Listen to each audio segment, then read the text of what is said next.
How the Grinch Stole Christmas by Dr. Seuss. Every Who down in Whoville liked Christmas a lot. But the Grinch, who lived just north of Whoville, did not. The Grinch hated Christmas, the whole Christmas season. Now, please don't ask why. No one quite knows the reason. It could be his head wasn't screwed on just right. It could be, perhaps, that his shoes were too tight. But I think that the most likely reason of all may have been that his heart was 2 sizes too small. But whatever the reason, his heart or his shoes, he stood there on Christmas Eve, hating the Who's, staring down from his cave with a sour, grinchy frown at the warm lighted windows below in their town. For he knew every Who down in Whoville beneath was busy now, hanging a mistletoe wreath. And they're hanging their stockings, he snarled with a sneer. Tomorrow is Christmas. It's practically here. And he growled, with his Grinch fingers nervously drumming. I must find some way to stop Christmas from coming. For tomorrow, he knew, all the Who girls and boys would wake bright and early. They'd rush for their toys. And then, oh, the noise. Oh, the noise. Noise. Noise. Noise. That's one thing he hated. The noise. Noise. Noise. Noise. Then the Who's, young and old, would sit down to a feast, and they'd feast, and they'd feast, and they'd feast, feast, feast, feast. They would feast on Who pudding and rare Who roast beast, which was something the Grinch couldn't stand in the least. And then they'd do something he liked least of all. Every Who down in Whoville, the tall and the small, would stand close together with Christmas bells ringing.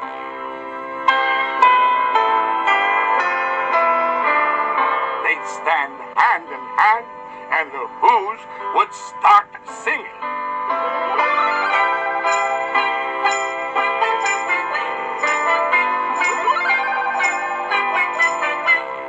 They'd sing, and they'd sing, and they'd sing, sing, sing, sing, sing. And the more the Grinch thought of this Who Christmas sing, the more the Grinch thought, I must stop this whole thing. Why, for 53 years, I put up with it now. I must stop this Christmas from coming. But how? Then he got an idea. An awful idea. The Grinch got a wonderful, awful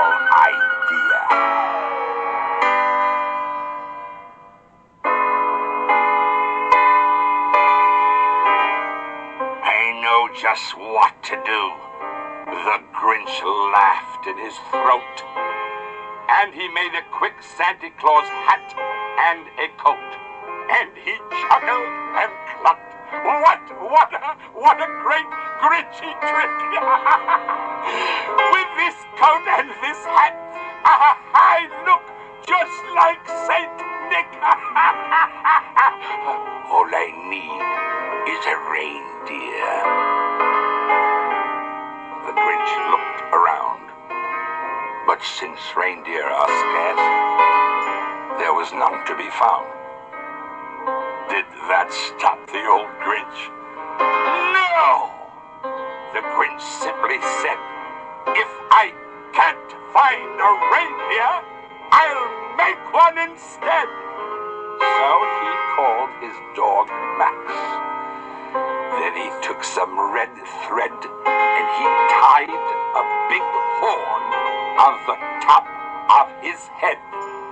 Then he loaded some bags and some old empty sacks on a ramshackle sleigh, and he hitched up old Max. Then the Grinch said, "Yep!" And the sleigh started down towards the homes where the Who's lay a snooze in their town.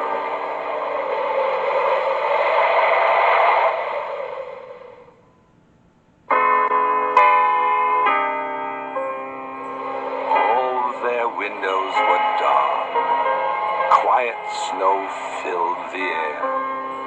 All the Who's were all dreaming sweet dreams without care. When he came to the first little house on the square, This is stop number 1. the old Grinchy claws hissed, and he climbed to the roof, empty bags in his fist.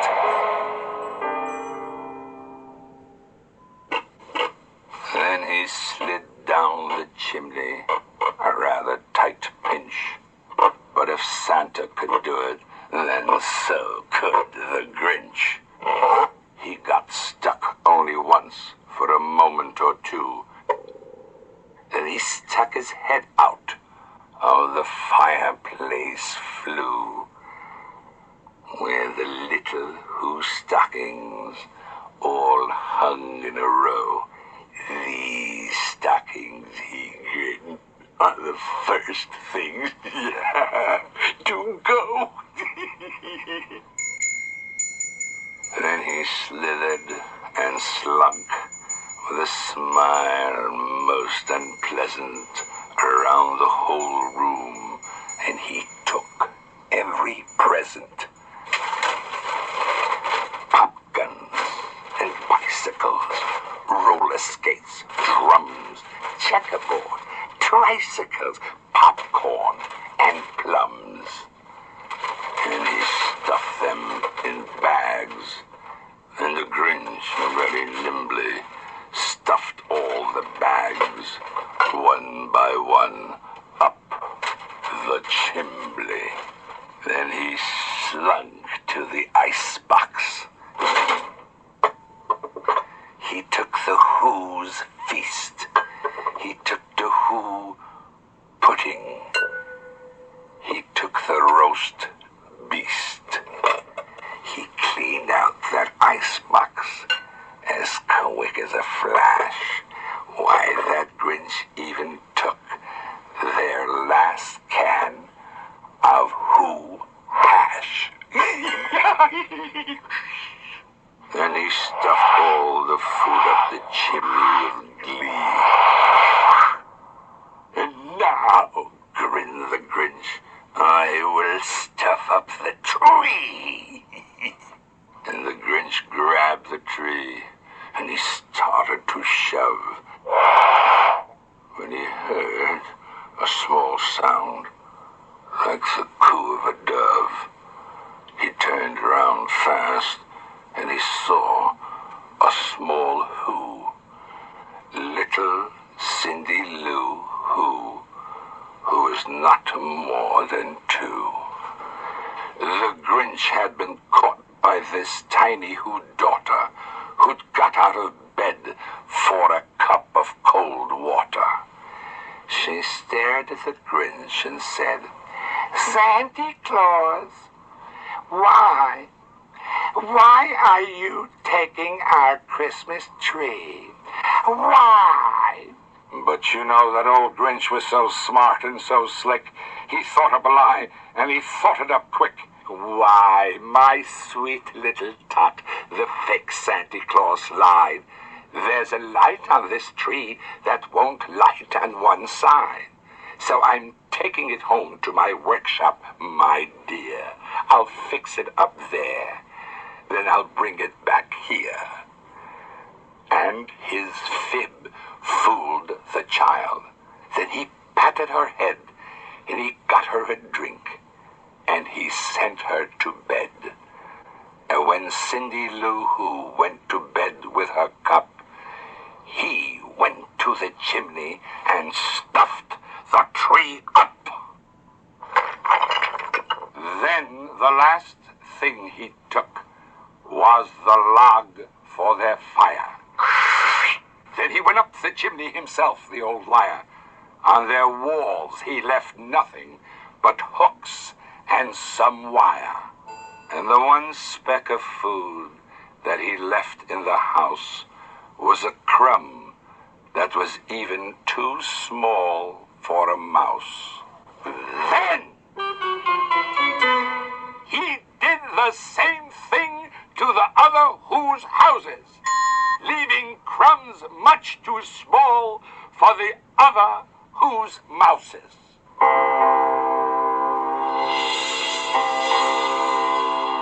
It was dawn. All the Who's still abed, all the Who's still a snooze, when he packed up his sled, packed it up with their presents, the ribbons, the wrappings, the tags, and the tinsel, the trimmings, the trappings. 3,000 feet up the side of Mount Crumpet, he rode with his load to the tip-top to dump it. Pooh-pooh to the Who's, he was Grinchishly humming. They're finding out now that no Christmas is coming. They're just waking up. I know just what they'll do. Their mouths will hang open a minute or two. And then the Who's down in Whoville will all cry.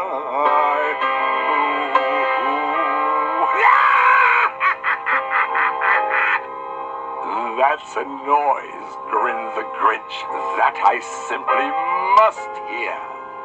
So he paused, and the Grinch put his hand to his ear. And he did hear a sound rising over the snow. It started in low, then it started to grow.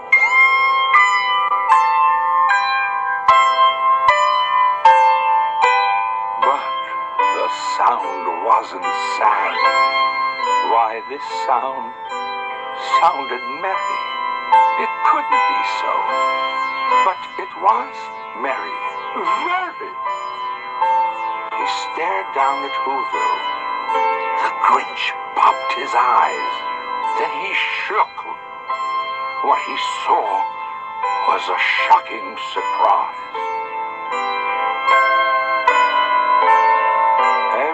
Who down in Whoville, the tall and the small, was singing without any presents at all.